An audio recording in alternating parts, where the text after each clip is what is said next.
Donc Ecotechnilin est une société basée à Vallée-Carville, producteur de non-tissés pour l'industrie automobile essentiellement. Donc en fait on va faire des non-tissés mélange fibres naturelles et fibres polypropylène pour faire des précurseurs, pour faire la thermocompression et donc faire des pièces automobiles. Donc ça c'est les pièces historiques de l'entreprise.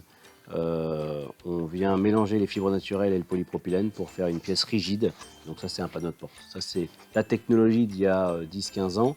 Ces dernières années, l'entreprise a développé des solutions pour faire des produits encore plus légers, dans lesquels on va venir injecter un renfort plastique tout le tour. Et donc ça, c'est les produits que l'on fabrique aujourd'hui un peu partout pour l'Europe et le monde. L'histoire de l'entreprise fait que les étoupes de lin, donc les fibres courtes de l'industrie du lin, étaient sous-valorisées. Et c'est la coopérative agricole d'Yvetot qui a créé cette société pour renforcer les plastiques. En fait, on utilise le lin essentiellement dans le composite parce que c'est une fibre qui est très rigide et donc qui apporte des propriétés mécaniques au composite. La question de savoir ce qu'on peut faire avec du lin est très vaste en fait. Soit on passe par du composite, et c'est ce que l'on fait aujourd'hui avec Ecotechnilin, on va dire dans notre cœur de métier. On va mélanger le lin avec une résine thermoplastique, on fait de la thermocompression et donc là on peut faire plein de choses. On a fait des boomerangs par exemple, on peut faire des pochettes pour ranger un téléphone ou pour une liseuse.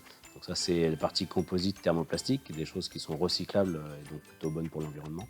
Après sur le thermodur on peut faire tout ce qui est sport et loisirs, mobilier design, des cercueils par exemple. Voilà, c'est tout ce qui est composite, tout ce qui est autour de vous et qui a de la performance mécanique peut être fait avec du lin. Le vrai intérêt du lin, c'est sa disponibilité évidemment. On produit en France autant de lin qu'on produit de fibres de verre. Donc les projets récents de l'entreprise, qui ont été en partie financés par la région, c'est l'industrialisation des unidirectionnels de lin.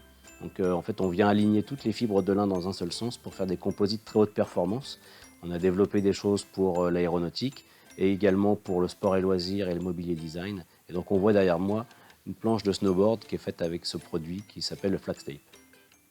Sur du plus long terme, on travaille avec nos sociétés sœurs pour avoir la complète traçabilité d'une chemise, d'un chèche comme celui que j'ai autour du cou. Donc 100% fibre naturelle, avec Linière Saint-Martin à Bernay, le Maître de Mester qui appartient également au groupe à Halluin dans le nord de la France. Et donc en fait le maillon qui manquait en France c'était la filature, hein, puisque ce chèche est fait avec un fil polonais. L'idée est d'avoir une traçabilité complète du champ jusqu'à la garde-robe. Donc on a monté une filature grâce au plan de relance.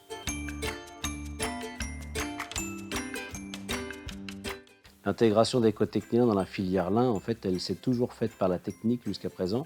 Et depuis qu'on a rejoint le groupe Natop, qui est un grand groupe coopératif agricole de Normandie, on est en responsabilité du pôle fibre qu'on appelle Natop Fibre. Et donc dans Natop Fibre, il y a deux divisions. La division technique avec Ecotechnilin et Ecotechnilin Pologne, et la division textile avec Linière Saint-Martin à Bernay, le Maître de Mester qui est tisseur à Halluin depuis 1835, la plus vieille entreprise de tissage en France.